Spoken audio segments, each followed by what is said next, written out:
Kwa majina yangu naitwa Martin Jero Mushira, na leo nimekuja kukuambia kwamba watu wanakaa wakimtafuta sana ili kumtafuta ili waweze kujua shetani, niona wale wafuasi wa shetani ni wakina nani. Na hiyo kitu imefanywa operation sana watu kutafuta, lakini siku ya leo nimekuja kukufahamisha usitafute tena sana madevil worshiper ni nani, maana unaweza kuwa mmoja wao. Maana madevil worshiper sio watu ambao wako atibari sana, isipokuwa kuna watu ambao wamehitimu wakaenda wakunya viapo vingi na wakapokea mapokeo mingi ambao imepita kiasi. Lakini ukweli wa mambo ni kwamba mtu yoyote ambaye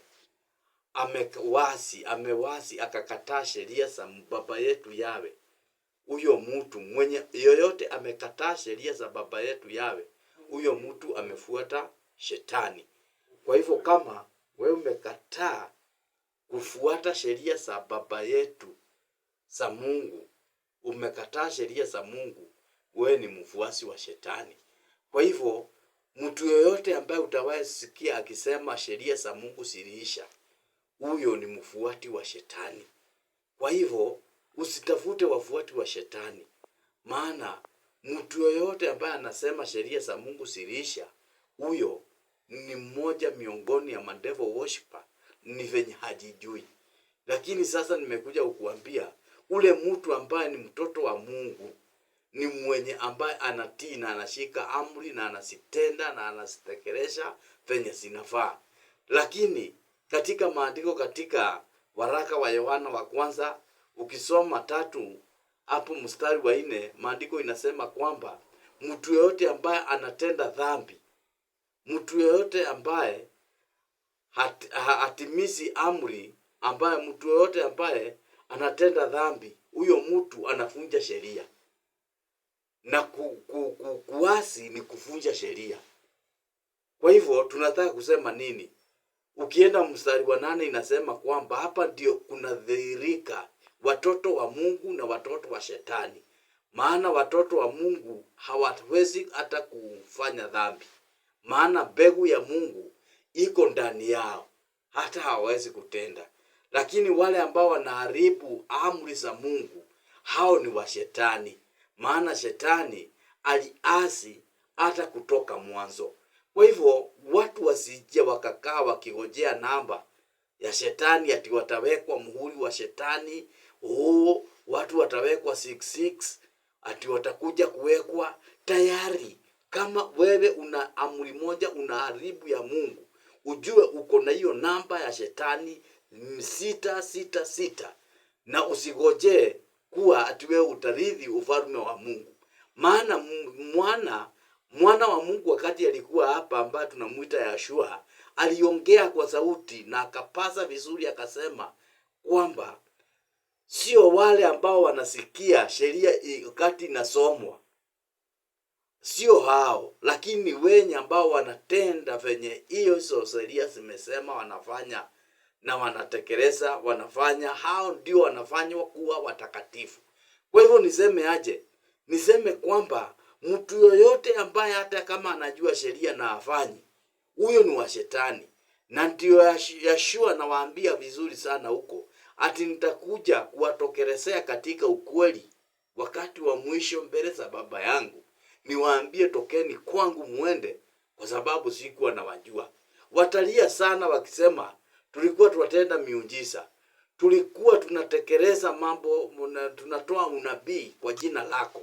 Kwa hivyo ujue hata washirika sio wao wanatoanga unabii, washirika sio wanatenda miujiza. Hawa ni mapastors, hawa ni mabishop, hawa ni watu wakuu ambao wako na vyeo vya juu katika makusanyiko, ndio wamepotea, na wamepotea kwa ushuhuda ambao imefanyika. Wakatae amri za Mungu, wachukue ushuhuda.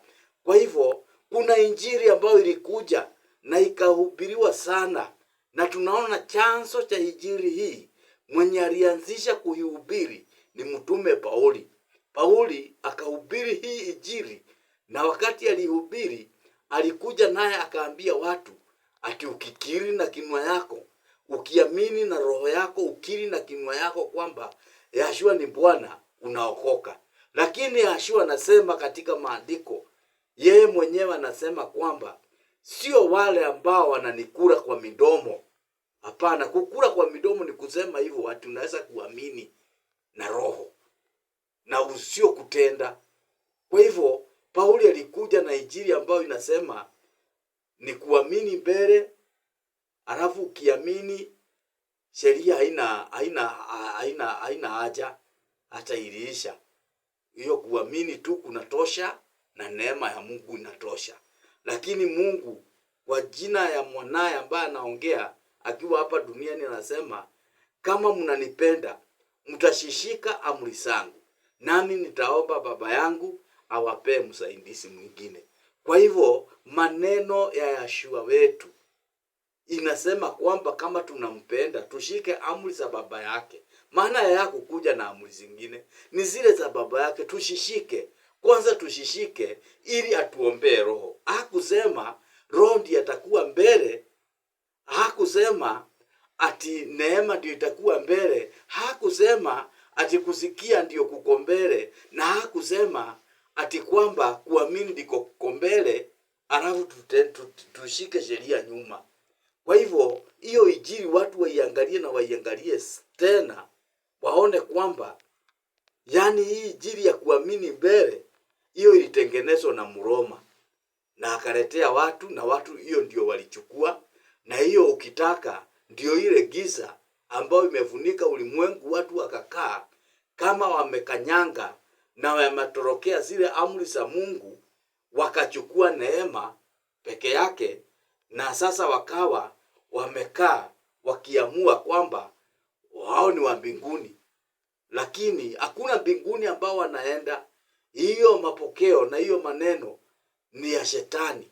Kwa hivyo ningewasihi watu wa Mungu, wakati huu wa mwisho watu waelewe, waangalie ile injili ambayo iliwachwa na baba yetu, ambao baba yetu Yawe aliwacha na akaipea mwanaye ambaye ni Yeshua Masihi, na akawachia mitume mara moja na ya kutosha ni gani, ili tuachilie giza tusike ukweli. Mimi nasema mbarikiwe. Shalom, shalom, shalom.